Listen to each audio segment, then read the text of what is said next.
Hey everyone, it's Jeannie, and today I am sharing a card featuring Blot Shop's Botanical Borders 3 stamp set. I also used the outline greetings that I didn't show at the beginning of this video, but you'll see it later on. To start off this card, I decided that I will be using watercolor paper and doing a bit of watercoloring, and it's kind of a cheat because I don't do any real watercoloring at all. This is one of my more easy techniques just to create a quick background when I don't feel like doing anything else. I am picking out one of the botanical borders to stamp and heat emboss. I'm using VersaFine Black Onyx ink because I want that bold black outline on these images, and I will be covering it with clear embossing powder, mainly because I just want it to be black. So this just traps the color underneath it and allows me to just paint right over it if I want to. And you can do this with a waterproof ink as well, but I like the look of the heat embossing. It kind of leaves this glossy finish on the lines. So for my background, I am going in with some Tombow markers, and I picked rainbow colors because I know they blend well together, especially if you put them in order.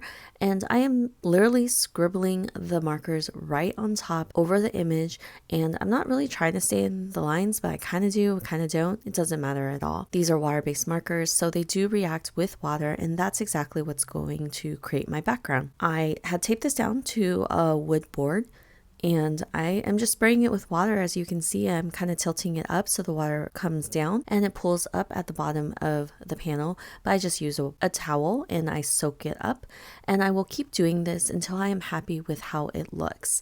Of course, water moves on its own, so it kind of goes all over, but it just creates this really pretty rainbow background that fills up my entire panel.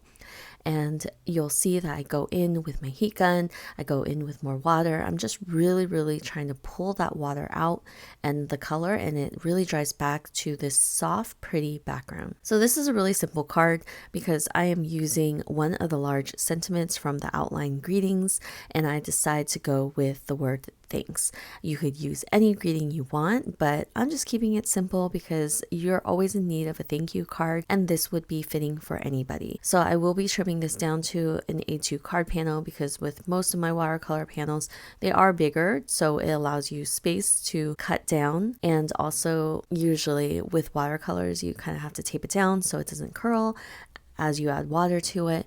And yeah, so for most of my cards, I do cut down my panels because I like to mat them.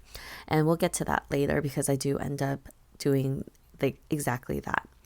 For my sentiment, I make sure that my watercolor panel is dry because I will be doing heat embossing again, and I don't want that clear embossing everywhere, even though honestly it wouldn't matter because if the clear embossing got elsewhere, the color will still show through. So I just make sure that it's dry, and then I'll cover up the thanks with clear embossing powder and heat set it. Then I will go in with my Tombow markers again, and I'll be trying to kind of match the colors I used up top with the letters down below, and I'm only coloring the top portion of the letters mainly because I'm going to go in with a wet brush and pull that color down so it has kind of an ombre effect. And as I was doing this, I realized that my colors weren't matching up.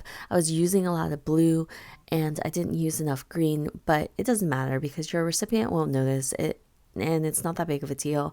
I noticed because I kept looking up and I was just like, wait, these aren't matching. But unfortunately, the purple just doesn't really show through. I think that if I were to do this again, I wouldn't use pink and red because they're such strong colors. Like my middle colors are very diluted and dried down to the soft, pretty color. But my pink and red are just like super bright. Red generally has a lot of pigment, so I shouldn't be surprised, but I still kind of am, and it kind of overpowers the card. But thankfully they're at both sides of the panel on the edges, so I think it's fine. As you can see, I'm doing this pretty quickly. I've only sped this up by 2, so it's not that much faster. It's just a quick, easy way to color these outlines, especially if you use heat embossing. It kind of contains the color and the water within the area that you have heat embossed, so it kind of acts as a wall. So it's really hard to actually watercolor outside the lines, and it's so helpful. I am so happy with how this turned out. It ended up being like this pretty rainbow, and like I said before, I like to mat my cards most of the time, and I decided to do it on holographic paper because it kind of picks up the colors of the card panel, and I just think it's so pretty. You can especially see it in photos. So that is it for my card today. I hope you enjoyed it, and I will see you guys next time with another video. Bye!